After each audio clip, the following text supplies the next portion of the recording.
జయ శ్రీమన్నారాయణ. ఈ వీడియో చేయటానికి కారణం మనందరి హృదయాలు బాధతో, దుఃఖంతో, వేదనతో నిండిపోయి ఉన్నాయి.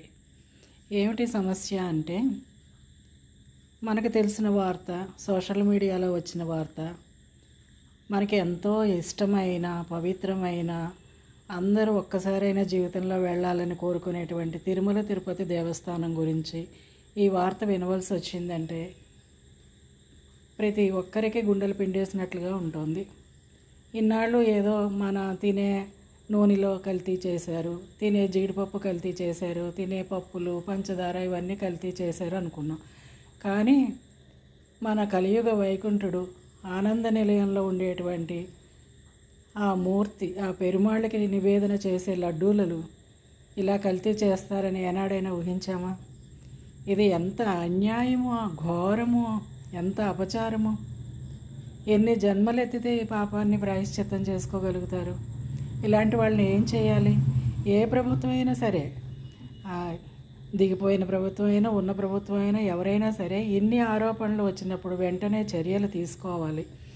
వెంటనే మనందరి మనోభావాలు దెబ్బతిన్నాయి కాబట్టి ప్రతి ఒక్కరూ కూడా లడ్డూ ప్రసాదం, తిరుపతి లడ్డు అనగానే ఒక పవిత్రమైన భావన. అక్కడికి వెళ్ళడం ఒక కోరిక అయితే, ఆ లడ్డూ తినాలనే ఆశ ఇంకొక కోరిక మనకి. ఎంతో ఇష్టంగా, ఇది వరకు కాలంలో ఎంతో అతి కష్టం మీద లడ్డూ వచ్చేది. ఇప్పుడు విచ్చలవిడిగా అమ్మేస్తున్నారు, ఎక్కడ పడితే అక్కడ లడ్డూలు ఉంటున్నాయి. వాటిని తెచ్చుకుని తింటున్నాం. ఈ 5 ఏళ్లలో మనం ఏం తిన్నాం? పెరుమాళ్ళకి ఏం పెట్టారు? అసలు మనం కాదు, అసలు పెరుమాళ్ళకి ఏం పెట్టారు? ఇలాంటి వాటితో ప్రసాదం చేసి పెడతారా? వాళ్ళు మనుషులేనా అసలు? దీనిని ప్రతి ఒక్కరు ఖండించాలి. ఈ మఠాధిపతులు, ఈ పీఠాధిపతులు వీళ్ళందరూ కూడా వచ్చి ఈ సమస్యపై స్పందించి దీనికి తగిన పరిష్కారం ఆలోచించాలి. ఇదంతా మాట్లాడాలంటే కూడా కళ్ళమంట నీళ్ళు వస్తున్నాయి, చాలా బాధ అనిపిస్తోంది. ప్రతి ఒక్కరూ కూడా ఆ పెరుమాళ్ళకి బాధాతప్త హృదయంతో క్షమాపణ చెప్పుకుందాం. ఈ జన్మ ఇచ్చినందుకు మేము మీకు ఇదే చేసేది, స్వామి మమ్మల్ని క్షమించు అని వేడుకుందాం.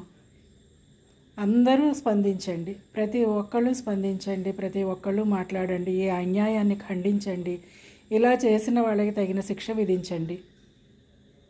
జయ శ్రీమన్నారాయణ.